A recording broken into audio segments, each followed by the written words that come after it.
السلام عليكم ورحمة الله وبركاته. الحمد لله وحده والصلاة والسلام على من لا نبي بعده. அன்புக்குரியவர்களே, கண்ணியமானவர்களே, அல்லாஹ் சுப்ஹானஹு வ தஆலா தன்னுடன் இணைத்த ஒரு மாதம் தான் முஹர்ரமுடைய மாதமாக இருக்கிறது.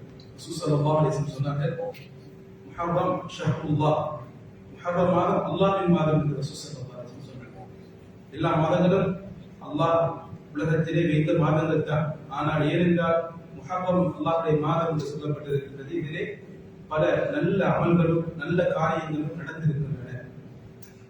கண்ணியமானவர்களே, ரசூல் ஸல்லல்லாஹு அலைஹி வஸல்லம் அவர்கள் எப்படி இந்த முஹர்ரம் மாதம் இது அல்லாஹ்வுடைய மாதம் என்று சொல்லியிருக்கின்றார்களோ, முஹர்ரமிலே இருக்கக்கூடிய 10வது நாள் ஆஷூரா தினம் என்ற நாள், இது அல்லாஹ்வுடைய நாட்களில் ஒரு நாள் என்று ரசூல் ஸல்லல்லாஹு அலைஹி வஸல்லம் சொன்னார். இந்த ஆஷூரா யௌம் மின் அய்யாமில்லாஹ், ஆஷூரா தினம் இது அல்லாஹ்வுடைய நாட்களில் ஒரு நாள் என்று அதை சிறப்பித்து ஸல்லல்லாஹு அலைஹி வஸல்லம் சொன்னார். யார் இதில் நோன்பு பிடிக்க முடியுமோ அதில் நோன்பு பிடிக்கட்டும் என்று ரசூல் ஸல்லல்லாஹு அலைஹி வஸல்லம் சொன்னார்.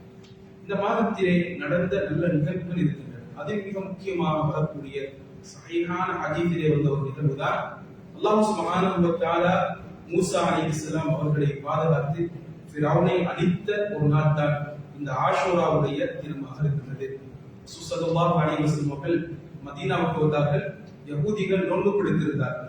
ரசூல் ஸல்லல்லாஹு அலைஹி வஸல்லம் கேட்டார்கள், ஏன் நோன்பு பிடித்திருக்கிறீர்கள் என்று கேட்ட பொழுது சொன்னார்கள், ஹாதா யௌமுன் அதீம், இது ஒரு மகத்தான கண்ணியமான ஒரு நாள். அல்லாஹ் தஆலா இந்த நாளிலே மூசா அலைஹிஸ்ஸலாம் அவர்களையும் அவர்களது கூட்டத்தையும் பனு இஸ்ராயீலையும் அல்லாஹ் பாதுகாத்தார். இந்த நாளில் தான் ஃபிரௌனும் அவனது கூட்டமும் அழிந்து போனது. மூசா அலைஹிஸ்ஸலாம் அவர்கள் அல்லாஹ்வுக்கு ஷுக்ர் செய்வதற்காக வேண்டி இந்த நாளிலே நோன்பு பிடித்தார்கள். அவரை பின்பற்றக்கூடிய யகூதிகள் நாங்களும் அவரை பின்பற்றி நோன்பு பிடிக்கின்றோம் என்று சொன்னார்கள். ரசூல் ஸல்லல்லாஹு அலைஹி வஸல்லம் சொன்னார்கள், ஃபனஹ்னு அஹqqu வ அவ்லா பி மூஸா மின்கும், உங்களை விட மூசாவுடைய விஷயத்திலே பின்பற்றுவதற்கு தகுதியானவர்கள் நாங்கள் தான். எங்களது நபி உடன்பிறப்பு ஒரு நபியை மூசா அலைஹிஸ்ஸலாம் அவர்களை அல்லாஹ் தஆலா பாதுகாத்திருக்கிறார். எனவே நாங்களும் ஷுக்ர் செய்வதற்காக வேண்டி நாங்கள் இந்த நாளிலே நோன்பு பிடிக்க வேண்டும் என்று ரசூல் ஸல்லல்லாஹு அலைஹி வஸல்லம் அவர்கள் நோன்பு பிடித்து நோன்பு பிடிக்குமாறு சொன்னார். இதே போன்று ஸல்லல்லாஹு அலைஹி வஸல்லம் அவர்கள் சஹாபாக்களை பார்த்து சொன்னார்கள், அடுத்த வருடம் நான் உயிருடன் இருந்தால் நான் அஸூமன் தஸூஆ, 9வது தினத்தில் நோன்பு பிடிப்பேன். மிக முக்கியமானது 10வது தினம். 10வது தினத்திலே பிடிக்கக்கூடிய நோன்பு முந்தைய வருடத்தின் பாவங்கள் மன்னிக்கப்படும் சொல்றார்கள். அரஃபாவுடைய தினத்திலே பிடிக்கக்கூடிய நோன்பு முந்தைய பிந்திய 2 வருஷங்களின் பாவங்கள் மன்னிக்கப்படும். ஆஷூராவுடைய தினத்திலே 10வது நாளுக்கு பிடிக்கக்கூடிய நோன்பு முந்தைய வருடத்திலே செய்யக்கூடிய பாவங்கள் மன்னிக்கப்படும். ஏன் ஒரு நோன்பு முன்னால் அல்லது பின்னால் பிடிக்க வேண்டும் என்றால் யகூதிகளுக்கு மாற்றம் செய்வதற்காக வேண்டி. கண்ணியமானவர்களே, முக்கியமானது 10வது தினம், நமக்கு ஃப்ரைடே, வெள்ளிக்கிழமை. மிக முக்கியமானது இந்த நன்மையை அடைந்து கொள்வோம். யாருக்கெல்லாம் முன்னால் அல்லது பின்னால் பிடிக்கும், மிகச்சிறந்தது முன்னால் பிடிப்பது, வியாழக்கிழமை பிடிப்பது. வியாழன் பிடிக்க முடியாவிட்டால் பின்னால் சட்டர்டே பிடிப்போம். அப்படியும் 2 நோன்பு பிடிக்க முடியாதென்றால் சிறப்பை அடைந்து கொள்வதற்காக வேண்டி வெள்ளிக்கிழமை மாத்திரம் பிடித்தாலும் கண்ணியமானவர்களே போதுமானது. முந்தைய வருடத்தின் சிறிய சிறிய பாவங்கள் மன்னிக்கப்படுவதற்கு காரணமாக அமைகிறது. ஆஷூராவுடைய தினம் முன்னால் வாழ்ந்த ஜாகிலியத்தில் உள்ளவர்கள் இந்த நாளிலே காபாவுக்கு கர்டன் போடக்கூடியவர்களாக, இந்த கஸ்வாவை போடக்கூடியவர்களாக இருந்திருக்கிறார்கள். அவர்கள் கூட இந்த நாளை மகத்துவப்படுத்தி இருக்கிறார்கள், கண்ணியப்படுத்தி இருக்கிறார்கள். அன்புக்குரியவர்களே, கண்ணியமானவர்களே, சில ஹதீஸ்களிலே சில கிதாபுகளிலே இந்த நாளை பற்றிய இன்னும் சில சிறப்புகள் சொல்லப்பட்டிருக்கிறது. லதாயிஃபுல் மஆரிஃப் என்ற கிதாபிலே இப்னு ரஜப் அல்-ஹம்பலி ரஹ்மத்துல்லாஹி அலைஹி சொல்லி காட்டியிருக்கிறார்கள். இந்த நாளில் தான் அல்லாஹ் சுப்ஹானஹு வ தஆலா ஆதம் அலைஹிஸ்ஸலாம் அவர்களை சொர்க்கத்திலிருந்து பூமிக்கு இறக்கினார். ஆதம் அலைஹிஸ்ஸலாம் அவர்களை சொர்க்கத்திலிருந்து பூமிக்கு இறக்கினார். இந்த நாளில் தான் அல்லாஹ் சுப்ஹானஹு வ தஆலா ஆதம் அலைஹிஸ்ஸலாம் அவர்களின் தௌபாவையும் ஏற்றுக்கொண்ட ஒரு நாளாக. இதே போன்று இந்த நாளில் தான் நூஹ் அலைஹிஸ்ஸலாம் அவர்களது கப்பல் இந்த நாளில் தான் கரையிறங்கியது.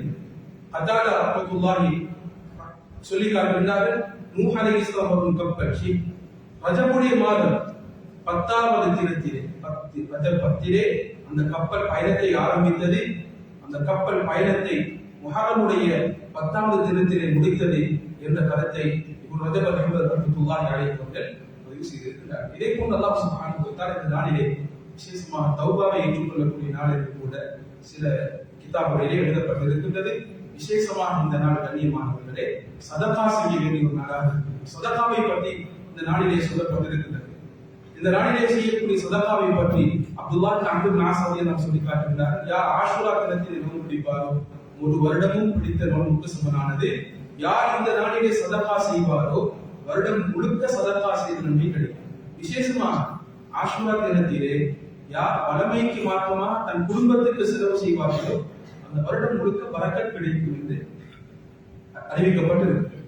கண்ணியமானவர்களே, உலமாக்கள் சொல்லி காட்டுகின்றார்கள், நாங்கள் இதை செய்தோம், எங்களது வாழ்க்கையிலே இந்த பரக்கத்தை நாங்கள் பார்த்தோம். ஆஷுராவுடைய தினத்திலே வளமைக்கு மாற்றமாக கொஞ்சம் அதிகமாக குடும்பத்துக்கு செலவு செய்வதன் மூலமாக எங்களது அந்த வருடத்தின் பரக்கத்தை நாம் அறிந்து கொள்ள முடியும் என்பதை பதிவு செய்யப்பட்டு இருக்கின்றது. எனவே இந்த நாள் மிக முக்கியமான பரக்கத்தான ஒரு நாளாக இருக்கின்றது. இந்த நாளை நாம் சரியாக பயன்படுத்துவோம், இதை நோன்பு பிடிப்போம், நல்ல அமல்களை செய்து அல்லாஹ்வுக்கு நெருக்கமான அடியார்களாக மாறுவதற்கு முயற்சிப்போம். அல்லாஹ் நம் அனைவரின் அமல்களையும் பெற்றுக்கொள்வதாக. وآخر دعوانا الحمد لله رب العالمين. السلام عليكم ورحمة الله وبركاته.